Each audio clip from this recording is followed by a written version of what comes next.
దేనికి లొంగని పరమేశ్వరుడు, ఏ కానుకలకి లొంగనవాడు కన్నీళ్లు పెట్టుకుంటే లొంగుతాడమ్మా. పరమేశ్వరుడు కళ్యాణ గుణ సంపన్నుడు. భగవంతునికి గుణాలు ఏమిటి అని మీరు ఎవరైనా పండితులను అడిగితే నిర్గుణుడండి, నిరాకారుడండి, ఏ గుణం ఉందని చెప్తూ ఉంటారు.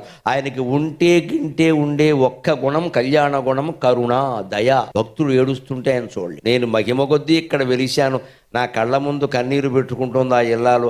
ఆ దుఃఖాన్ని తీర్చకపోతే నేనెందుకు ఇక్కడ? అమ్మవారి దగ్గర ఏడిచానని ఒక శివుడిని ఒక గిల్లు గెలుతుంది, మొత్తం తిరుగులేదు. ఇంకంత ఆడవాళ్ళు ఏడుతున్నారు, పట్టించుకోవే అంటుంది, అంతే, మొత్తం పట్టించుకుంటాడు. మన ఇళ్లలో కూడా మీరు గమనించండి, తండ్రి ఒక్కోసారి మొండిగా బండగా మాట్లాడతాడు. వా అదవా నీ చదువు దండగా, నీకు మళ్ళీ ఇదోటి అంటాడు. అదే తల్లి ఏముంటుంది, మనం ఎలాగో చదువుకోలేదు, ఆడు చదువుకోతే హెచ్చేయండి. తల్లి ప్రేమ తల్లి ప్రేమ. అందుకని అమ్మవారికి ప్రేమ ఎక్కువ. మనం ఆవిడ ముందు కన్నీళ్లు పెట్టుకుందనుకో ఆవిడ కరిగిపోతుందాం. తప్పు చేసినా సరే మొహమాటం లేకుండా చెబుతాం, ఏం బాధపడక. నిజం ఒప్పుకుంటున్నాం కదా, మనమే కప్పిపుచ్చుకోవట్లేదు, అహంకరించలేదు. తప్పు చేశానమ్మా కానీ ఈ దుఃఖం నేను భరించాను అంటే తీరుస్తుంది.